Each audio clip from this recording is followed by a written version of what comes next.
It's good to be with you. So, it's been said, my name's George. I think I've met a few of your faces. For those that don't know, pastor of Hope Church in Kensington. We'll tell you a little bit more about that later on, but Carl's just asked me to share something of my story with you. And I have to just confess, when I do that, I do it with trepidation. It feels weird, doesn't it? Somebody standing up and just sharing their life with people. And I don't do that because I'm proud of my story. There's many bits of my story that I'm ashamed of, that you're going to hear, that I'm embarrassed about. I think it brings more glory to the power of Jesus in people's lives. And so, for me, when I was growing up in my in my home, my dad wasn't a Christian, my mum wasn't a Christian, didn't go to church, didn't have any of that background. My dad, he was an alcoholic. In fact, I found him dead not that long ago in his apartment. It was a horrible day, and he'd really become very embroiled in drinking, and it had taken over his life. And I guess I'm just sharing that because I've seen firsthand the power that addiction has in people's lives and the grip it can have in people's hearts. And so growing up, it just meant Dad wasn't around much. He wasn't there to really discipline me, and so I got involved with the wrong crowd at an early age. And by the age of about 8 years old, I'd already begun smoking, and by the age of 10 and 11, I was getting involved in hallucinating. And this is the nice man that you've got standing before you that Carl's asked to share his story. But I just wanted to be the man of the group. I always wanted to be the first to do things, and that's what I thought a man was, to be ahead of the game. And I remember somebody at school saying to me, "George, you want to come and play a Ouija board?" And I thought, "Oh, this is a load of rubbish. I've heard of these before. That people believe that you can contact dead people through these things." And I thought, well, what a load of rubbish. Because for me at that stage in my life, it was just, what you see with your eyes, what you can touch with your hands. There's no supernatural out there. So I thought I'd play and have a bit of a laugh. But very quickly, in playing this game, I realised there was something very supernatural happening. There was information that was coming back that actually I knew nobody in the room knew about. And so I became embroiled in this game. I became addicted because I thought there's something supernatural happening here. I thought I was just talking to dead people. That's what they were saying. These are like dead people from the past. I remember they would give us answers to things, and at that stage of life there was no internet. So back in the day, we'd go to the library and check information that they gave us about maybe soldiers in World War II or things like that, and it would be true. I'd be like, how do they know this? There is something very supernatural. In fact, I'd ask this game information about exam papers at school and things like that. And for the first time, my grades would be going up. I became very addicted to playing this game, as you can imagine. And it wasn't private. There was many people in my school that were aware of what was going on. But the next kind of stupid decision in my life was, I said, why don't we try and invite these spirits to enter our bodies? Because we're playing this game, and I don't want to keep setting it up all the time. I want to have some sort of dialogue where they can speak to us directly.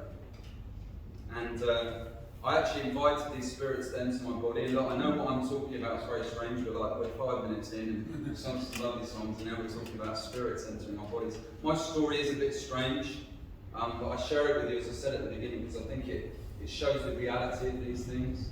Because as I invited these spirits to come into my body, a few days later I began to have this new inner dialogue. We've all got a kind of inner voice, haven't we? This was like an extra inner voice telling me things.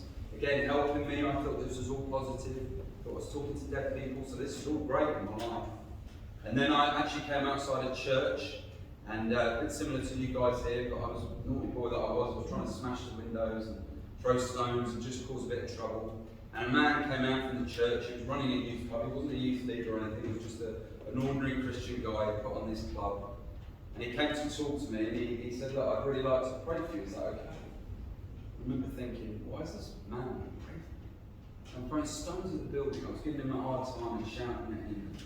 And I went quiet for the first time, and he put his hand on my shoulder and he prayed. I can't remember what he prayed, but he closed and said, "In Jesus' name." And as soon as he mentioned that name, Jesus, it was like this anger just erupted in me. And there was a tension, and he saw this sort of reaction. He said, "Look, why don't you come back another week and we'll pray for you again." And I was drawn to go back there, and over a number of weeks, a group of people in that church began to pray for me. And it was then that things turned upside down, because as people prayed for me, these spirits, or what I now know from the Bible to be demons, actually spoke through me. Strange voices, my eyes would roll. It was really like something that you see in a film. It was terrifying. And they would take 4 or 5 grown men, and they'd be holding me on the floor and praying for me. And I'm a big chap now, but I was only a small boy then. I had this supernatural strength. It was bizarre, and there was a number of guys that went through the same experience, 2 other chaps that went through the experience with me. But the pinnacle for me was one night I was chasing a friend of mine. We were playing by a railway line. We always used to play down there. And I was chasing him down this railway line, having a laugh, and these demons actually physically took hold of my body. It's hard for me to explain what happened, but it was like they physically took hold of my body. And I was lying down on this train track, and there was a bridge above this train track, and all my friends were on this bridge looking down. And I was lying on this train track, and they were screaming for me to get up, because there was a train coming towards me on that train track. And I remember I knew what was going on in my mind, but it was like I was trapped on that railway line. Before the train hit me, it was as though someone just grabbed a hold of the back of my neck and pulled me up off that train track. Just had the train then whizzing past my face. And the reason I always mention those people on the bridge, they can testify to this day, Christians and non-Christians, that there was nobody stood behind me. There was no human being there. So I believed in that moment that God or an angel, or however he's done it, has literally pulled me up off that train track. And it was probably later on in life as I understood the Bible more, I realised this is a picture of the gospel, isn't it? That I was in a place of captivity, a place of death, and then I was taken to a place of life. I was trapped, but then I was set free. It's like a picture of baptism, really. And that was my kind of, this is serious now. I thought I was just playing games and being a teenager. This is life and death, and I realised that if I died that night, I didn't know Jesus. These people had been explaining the gospel to me, but maybe I was going to head for hell, and so I wanted to go to this man's house, the Christian man who had been praying for me. I remember knocking on his door late at night, opened the door, took me in, normal guy, normal everyday Christian guy. And he said, "What's the problem?" I said, I need help. And he said, "Look, you've got to pray to Jesus. You've got to ask him yourself." And I did for the first time. I just got on my hands and knees in that room and I just prayed to Jesus. And I said, "I'm sorry for this stuff that I got involved in. I just want to be free." And that night it changed. It completely left me. Whatever that darkness was that was around me, whatever those demons were, that was the night that they left me. I never had any trouble after that. And I started going to church, and we gave an assembly at my school. So the whole school was a school of about 1,500 kids. Every year group. It was bizarre actually looking back at the school let us do it. But we did every assembly, told everyone. There's lots of people who became Christians at the time. It was a really exciting time. I started going to church. It was an Anglican church. So I say this carefully in case there are some Anglicans in the room. But I started to find church a little bit boring, if I'm honest with you.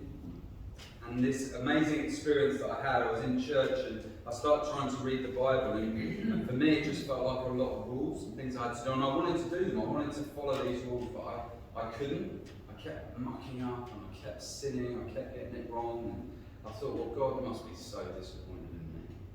You know, I've been on the railway line, he's saved me from certain death, and I can't even keep a few rules of God. He must just be disappointed. That's what I thought God felt towards me, and I thought, well, I can't keep this up. I began to drift away from church and just went back to my old lifestyle. So now I'm 14, 15, left school, went to college, dropped out of college. I didn't know what I was doing with my life, to be honest with you. And I just went back to drugs, got quite heavily involved in lots of different drugs, like cocaine, and working, and earning money, and going out the weekends, and just, there was a real emptiness, to be honest, in my life. And I just remember I'd say to myself, okay, if I just get that thing, then I'm going to be happy. You know what I mean? If I just get there, if I get the promotion at work, that will sort everything out. Now, if I move out from my mum's house and get my own place, that will sort it out. If I get that girlfriend, that will sort it out. If I just get a bit more cash in the bank, that will sort it out. Every time I got there, it was still this nagging feeling. And eventually, I decided to go to Thailand with some school friends, a couple of mates. And we found ourselves on a tropical island called Koh Samui. I don't know if you can picture it on a dark winter's night like tonight. But palm trees. Do you remember that old Bounty advert? Anyone remember that old, the white beaches? It was like that. It was beautiful. And I thought, well, this is it. You know, I'm on a tropical island. I've got a bar and a restaurant with a mate of mine. And we're on the beach, and this is it. I'm living the dream now. Money in the bank, I've got my own business, do what I want, sunshine, sex, beer, you name it. Everything the world throws at us and says, that's all you need to be happy in life. Well, I had it all. And after just a few months, there's this thing saying there's more. There's something missing. I began to get quite angry with life. If I can't get happy here, what's wrong with me? You know, I thought the problem was with where I lived. You know, I don't know if anyone's been to working in Surrey. It's not the best of towns. I thought, well, if I go to Thailand, I'll sort it all out. And here I am again, it's the same thing, isn't it? I remember going to see some monks as well, Buddhist monks in Thailand. They said, you need to look within yourself. And I thought, I've been looking within all my life, and the answers definitely aren't inside me. And eventually I came back to England. And I thought, well, I'm just going to go and check out that church. Maybe I'll just go and look at that church again, just for one more last time. And actually it was billboards. I don't know if you've got a billboard here, we need to get one at home church, but it was walking past signs. Little church signs just gave me a little nudge all the time. And there was one night I was out drinking with some friends. I walked past the sign, and there was like this voice saying, you've got to go to church tomorrow. I walked past the sign, yeah. And it was like, go back and get the details. I put the details in my phone, and I set a reminder. This was drunk George speaking to sober George in the morning. Wake up and go to church. And that alarm went off in the morning. I thought, well, okay, I'm going to go to church. And I went into that church, and I sat in the back, and one of the first things I heard was the story of the prodigal son. And I know this room is going to be so familiar with that story, but please don't miss that story. Don't miss what happens in that story. Because I sat there at the back of that church, and I just cried because I realised this is the thing that I've been looking for in my life. It was like God was saying, the thing that you've been searching for, you think it's all in material things, it's me. And I remember that boy, doesn't he? He goes back to his dad, he's trying to rehearse this speech, and the dad doesn't even listen to his apology, does he? And it always struck me as well in the story what he doesn't say. Do you know what I mean? He doesn't say, well, where have you been? You know, where's my money back? Where's my apology? He doesn't say any of those things to his boy, does he? He just welcomes him back and kisses him. And I guess for the first time I realised that this was the love that God was offering me. Not based on what I do, not based on how well or how badly I keep these rules, but based on His love for me. It's based entirely on what He's done. And I realised that older brother in this story was a bit like me as well, the one that was slaving away. He thought if I just behaved, then the father's going to give me. But he said to that older son, didn't he, all I have is yours, it's all yours, you don't have to earn it. It's not a thing you have to earn. And I realised, this is the love that God offers me. This is what I've been searching for all my life. And that was the moment that I kind of properly turned back to the Lord. And there's been ups and there's been downs, I'm sure we can all testify to, but God has had His grip on me, really, I think, since day one, but certainly since that moment I came back to Him. And it's been a bit of a journey, but I met my wife in, I remember now, 2008, 2005 I came back to Christ, and in 2010 we got married, and she said yes. You'll be amazed to hear. She said yes, and we got married. And then in 2010 we were married, so living in Woking in Surrey, and I was full-time ministry. I was doing evangelism and travelling around and sharing the gospel, and it was an amazing time in my life, it really was. And then we began to try for children, 2012, and that began another episode in our journey of difficulty. So we lost 4 children. The last one we lost at about 21 weeks, and her name is Grace. She waits for us along with our other children in heaven. Amen. It's an amazing name, isn't it? Because it just keeps reminding me, even in that dark moment, it's God's grace to reach out to us. And so when we lost Grace, we thought, well, maybe God's calling us to adopt a child. You know, maybe that's the path. I remember reading a book about adoption. Always kind of wanted to adopt, and we went through the adoption process. And we got to, those of you that know, there's stage 1 and stage 2, isn't there? We've done all these hoops, loads of stuff, and then they sat us down and they said, we're very sorry, we're not going to take you to stage 2. Because of all the losses you've been through, we just don't think you may be ready to be parents. And to be honest, that hurt more than losing children. It was someone sitting down with you and saying you can't have kids. So during this time, I'd started a course at Crossland Seminary. Some of you know that's at Tim Chester, the book that you're reading for Lent, is one of the tutors there. And Josh is also on the Crosslands course. And on that course, I met a pastor from Liverpool called Paul Elms, who's part of the Cornerstone Collective. And during that time, he said, oh, you should come up to Liverpool. You should come see it. It would be great. We're planting churches. Maybe you can get involved in that. And to be honest with you, that was nowhere near my radar.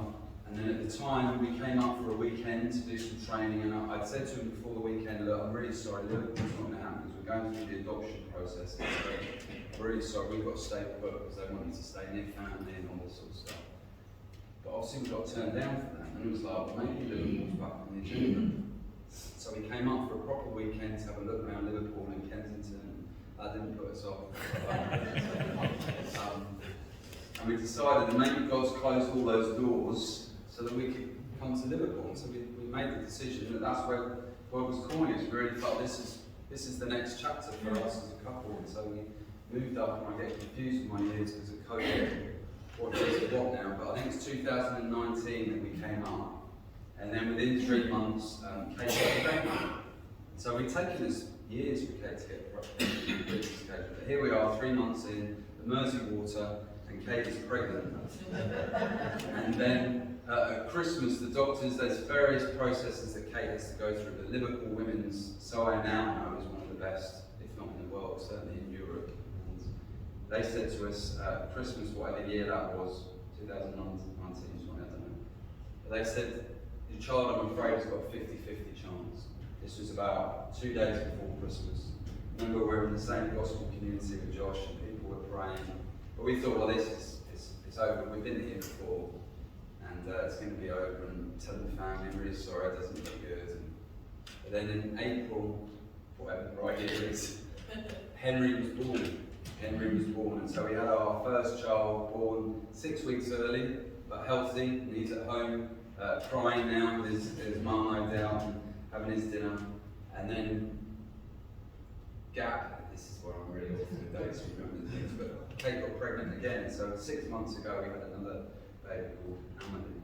So it's incredible that God has been so kind and generous since we've moved up to Liverpool. It's felt like, well, this is where I wanted you. I wanted you in Liverpool, and you wouldn't have come if all those things had happened then, and this is where I want you. And he's led us then to the collective where I've been doing the church planting residency that Carl is now on as well. So I did that for a year while we prepared to plant a church in Kensington. And so with a team of about 13 of us, we went over and planted Hope Church last year, and I'll share a little bit more of that in a moment, but I think we're going to have time in prayer and some more songs. So thanks for listening to the story.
So the highs and the lows of ministry is what we're going to talk a little bit about now. So just three things I want to sort of close out with. The last 12 months of church planting, what it's been like to update you. And as I share some of this, I want to share it with you to encourage you, because we're all part of this. This isn't Hope Church over there doing their thing and we're all part of it. We're part of one family, aren't we? So I pray that it's encouraging. And just as I begin that, I'm going to thank you from Hope Church Kensington for the support you've shown us, for your prayers. At the beginning you gave us some money, which meant that we could have musical equipment. And so that musical equipment is still going strong and still blaring out. Carl, as he comes to lead us in worship, and other worship leaders. So thank you for what you've given to us. Thank you for standing with us. So I would say there's three things that we've learned, and I've learned particularly, I guess, since church planting. It's better than you think, it's worse than you think. Rejoice in glory. That's what I keep trying to remind myself these last few weeks and months. So it's better than you think. Why is it better than you think? Well, the last 12 months, I want to count our blessings. I want to be grateful for what God has done and all the things that He's done amongst us. My tendency, I'll be honest with you, is to look at all the things that need fixing, or the people that aren't being saved, or people we need to reach. I need to do this more often and remember all the things He's done. The first thing I want to show you is a chap called Alon. He came to faith during lockdown. In fact, we met him at Liverpool City Mission, which I think some of you might know of, but we met him there. He came to clean the windows. He was just looking for some money. And the guy there just happened to have £3 in his pocket, gave him that. He came in, I was running a Bible study at the time, got to know him. He was an asylum seeker, managed to chat with him and pray with him and carry on meeting up with him. And it's amazing, he's been such a blessing to us as a church. But he came to faith during lockdown. He was our first baptism even before we launched the church. So we were able to do, I can't remember which lockdown it was, but there was a lockdown where you could have like 10, 15 people in a room and you could do a baptism as long as you didn't touch them or whatever the rules were at the time. But it was amazing. We had Zoom, people coming in from different places, and it was such an encouraging time. But during that time, Alan was waiting for a court date. He was in trouble before he came to Christ, which we knew about, was up front about. But it looked like he couldn't join our church because the court case was coming up. But it was delayed because of COVID. So there were some positives with COVID, because it meant that he could come to our first 3 services. And I remember him turning up, he was wearing his bright gold shoes, standing in the foyer, really excited to welcome people in. And now he's in prison. He's been sent to prison. And it's amazing because he's reaching people there. He keeps phoning me up and telling me about all these conversations he's having. He says, I know now why I've been sent to prison. And some of the guys at the church have been calling him our first kind of missionary, although we don't want people to go into prison. He is being used there. The prison guards are coming up to him at the end of the day as well and asking him to pray for them before they go off shift. He's had some amazing stories. Tomo, another chap we met, someone passed him on to us. He suffers with drug addictions, but he was intrigued by Jesus. He had a bit of a problem with women, if I'm honest with you. He saw this woman online. She happened to be a Christian, and got talking to him. She was in London, and she pointed him to somebody at Cornerstone who knew that we were kind of near him, pointed us to him, and I managed to meet up with him. We used to do these Bible studies. He was what you call in Liverpool a real scally, you know what I mean? He really was. But it was amazing after each Bible study. Can we do another one? Can we do another one? And we do these Bible studies, and eventually, on the steps of the bombed out church in the city, he said, I want to follow Jesus, I want to pray to Jesus. And so he came to faith.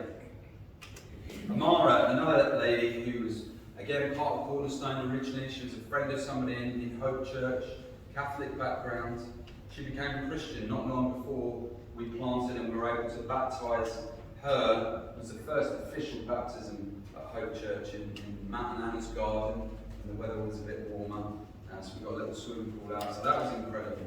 Mikey, a chap even this week, Jewish background, has come to faith on Monday. I saw him take communion on Sunday, and I've been talking to him about don't take communion if you don't believe yet. He took it on Sunday, and I phoned him up the next day and said, I've noticed you took communion. Does that mean you want to follow Jesus? He said, I do. I can feel his presence in my life, and I want to turn to him.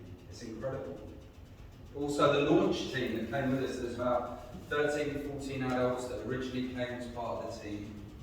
Many of those have sold houses in Wavertree and nice parts of Liverpool, but there's nice schools, and they've taken their family and they've moved into Kensington. That, as many of you all know, is not the best area, doesn't have the best schools, and I'm humbled by that. Temmie, a young student at the time, was in Kensington, part of Cornerstone. She moved out of Kensington and moved into Wavertree to be nearer Cornerstone. She was rebuilding her life. She got, I think she was an asylum seeker, or she got some residency here, and she got a job. But she said, I want to come and join the team. I want to go back to Kensington. That kind of thing. There's originally 14 adults that came with us. There's now around 14 or 16 extra regular attenders and fringe people. That's, 10 months in, that's incredible. Originally we had 3 kids that came with us, so more have joined through birth. We've had a few joined through birth, but also coming in, so there's around 10 children now connected with the church.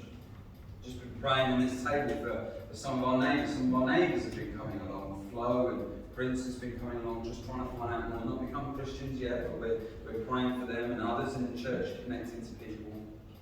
We started a TOTS group in the Shield pub. I don't know if any of you know the Shield pub. It's one of the rougher pubs, I'll be honest with you, in Kensington. Josh has started up a TOTS group in that pub, in the function room, and we're starting to see some parents coming into that. We're starting to connect and share a bit of the gospel with them.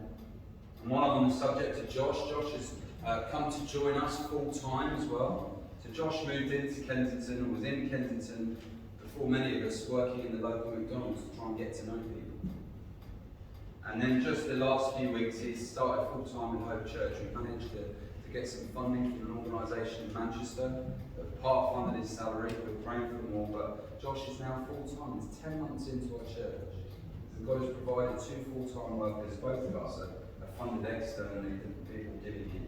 It's incredible, isn't it? Yeah. And blessings. I'm just going to invite Josh to share a little bit about what he's doing with Eden and what does that look like.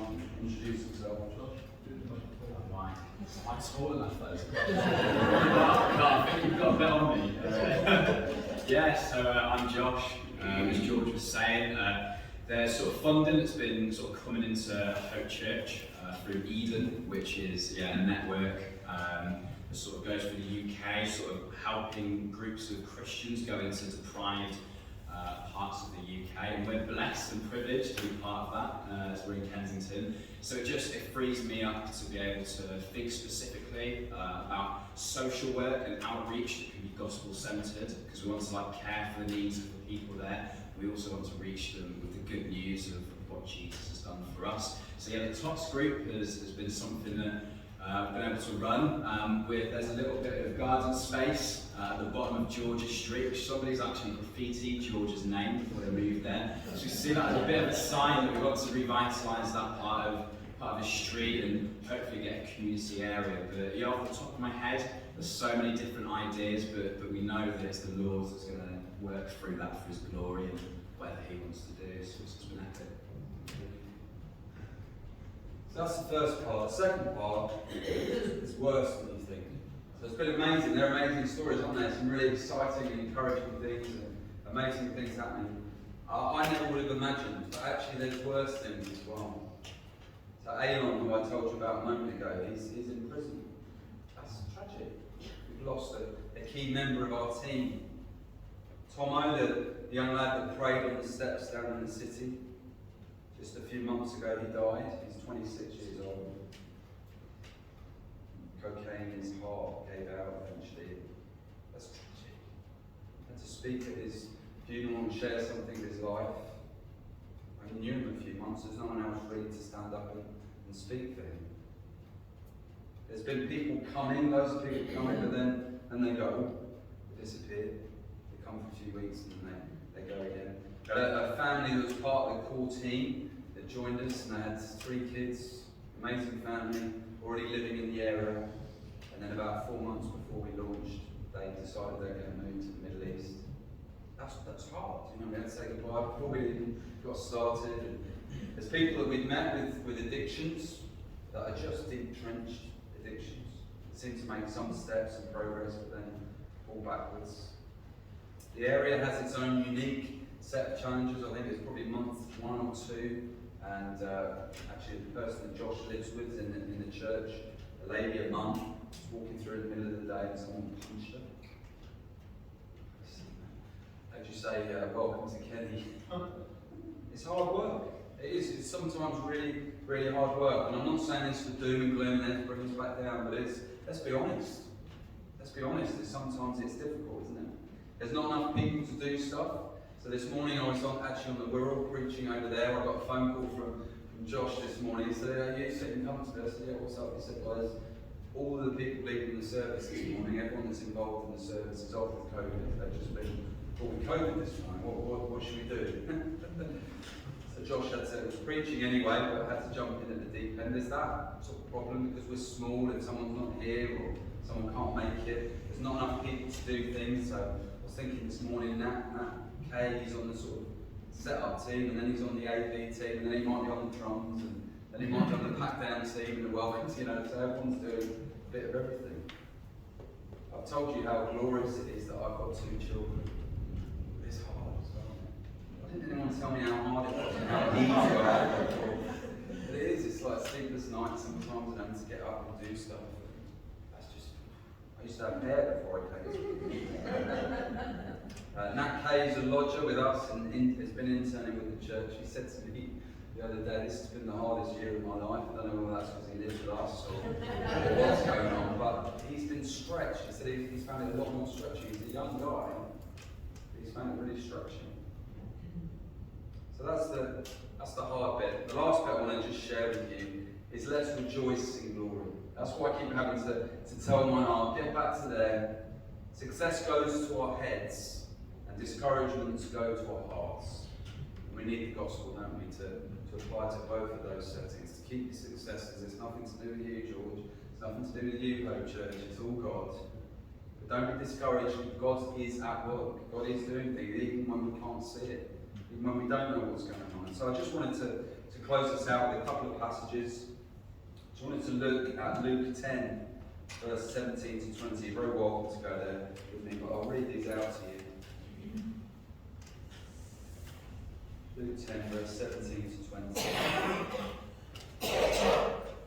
The 72 returned with joy, saying, "Lord, even the demons are subject to us in your name." And he said to them, "I saw Satan fall like lightning from heaven. Behold, I have given you authority to tread on serpents and scorpions, and over all the power of the enemy, and nothing shall hurt you. Nevertheless, do not rejoice in this, that the spirits are subject to you, but rejoice that your names are written in heaven." Isn't that helpful? It helps my heart. The context is verse 2, isn't it? He sent them out, the harvest is plentiful, the labourers are few. Pray for the Lord of the harvest to send out labourers. We need more labourers. They are few. But look where he calls them to rejoice. And where were they rejoicing? They came back there. They're rejoicing in ministry success, aren't they? About the demons are subject there, they're dancing over that, and Jesus is saying, no, don't put your joy there, don't put the fact that your church is going well or even going badly, put your joy in the fact that your name is written in heaven. That's where our joy and our identity and our security is. It's in heaven, isn't it? Because he says, doesn't he, in verse 18, "I saw Satan fall like lightning from heaven." Now I think there's a little bit of him going, "You cast out demons." I've actually seen Satan fall from heaven. That's not where my joy, I don't rejoice over that, says Jesus. My joy is in the Father. It's in heaven, in his presence. Keep our joy there, keep our hearts there. At times it will be exciting. I don't know how you're feeling about Carl and the guys coming over, and it might be exciting, new things coming. But it's not all going to be easy, is it? It's going to be difficult, it's not going to be problem solving, it's going to be difficult still. Both sides. There are great things, so we can be happy, but let's keep our names, the fact that our names are in heaven and are in glory. Jesus realigns their hearts there, doesn't he? So where are you tempted? Maybe it's just a question to go away with tonight, but where are you tempted in ministry to look for your joy other than this? Are you discouraged at the moment because you're not seeing things happening? Or are you a little bit proud, like I can sometimes get, oh yeah, look at, when I read point 1, I was like, yeah, this is great. It's starting to think it's me, something. Get your heart here, George. And then the last passage, just to close us out, Galatians 6, verse 8 to 10. Galatians 6, verse 8 to 10. And it says this, "For the one who sows to his own flesh will from the flesh reap corruption. But the one who sows to the Spirit will from the Spirit reap eternal life. And let us not grow weary or apart of doing good, for in due season we will reap if we do not give up. So then, as we have opportunity, let us do good to everyone, and especially to those who are of the household of faith. Verse 7, ministry can be hard work. God is not mocked. Whoever one sows, that he'll also reap. It can be hard work. It means sowing, doesn't it, when we don't always see. That's what sowing is, isn't it? Think of a farmer when he goes out to sow seed. He doesn't see what happens, does he? He puts it in the ground, it's dark, it's dank, it's muddy work, and he hopes that something will come from it. Sometimes the birds come and take it away. It's the parable of the four soils, isn't it? But we sow. God is just calling us to keep sowing, keep being faithful, keep going. Who knows what's going to happen? And at times your flesh will want to give up, won't it? Mine does. I believe many of you guys have been in ministry longer than I have. I'm sure there's been times of discouragement, and times you think, I want to give up. Don't give up, says Jesus. Don't give up. Don't grow weary. Keep going. And when you are weary, what does he say? Come to me, all you who are weary. I'll give you rest. I'll build you up. So keep going back to Jesus. Keep getting your rest there, and you won't go weary. I don't know if any of you have seen that picture. It's a cartoon picture of a miner. There's two tunnels. And in the cartoon, the top one is digging with a pickaxe, and the bottom one's digging with a pickaxe. And in the cartoon, you can see the treasure at the end they're trying to get to. But one of the guys just gives up. And what he doesn't see is he's one strike away from the treasure. That's the thing, is that we don't know what is around the corner, what God's got for us. Let's keep sowing, keep going, keep being faithful. Around the corner, we've got more than just a little bit of treasure, we've got glory. Your names are written in heaven. You've got that to go to. All those rewards that we have coming, that keeps us going, doesn't it? Let us not grow weary, verse 9, of doing good. For in due season we will reap if we do not give up. That's my prayer for us at Hope Church. That's my prayer for you. I'm going to pray for you, and then I'm going to hand back to Carl to lead us out. So Father, I want to thank you for this church and just all that they've given to us. Lord, thank you just tonight. I'm humbled by their welcome as well, and their friendliness and their warmth, their love for us. And just thank you for that, Lord. Just singing with them as well, it's just a blessing, isn't it, after all those lockdowns to hear voices. We're small in number at the moment at Hope Church, and just have a few more singing is incredible. So thank you. Encourage them, Lord. Strengthen them. Help them not to grow weary. Lord, help them to be excited, not just because new things are happening or cars coming over or whatever, but their names are written in heaven, Lord. That our names are there because of what you've done, Jesus. So thank you for what you've done. We love you. Open our eyes to it tonight. Amen.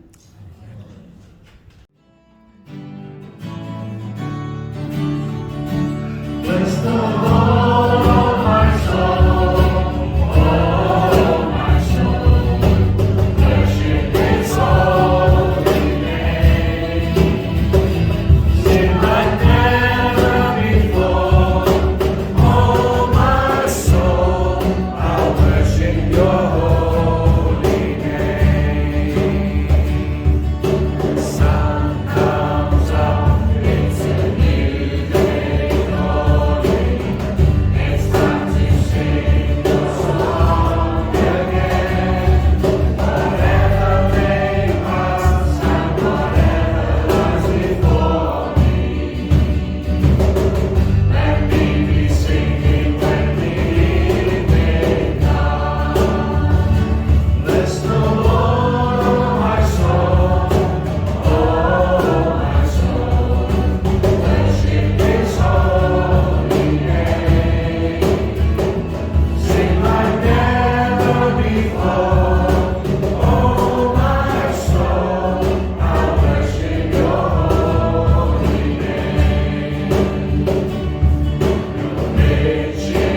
worship your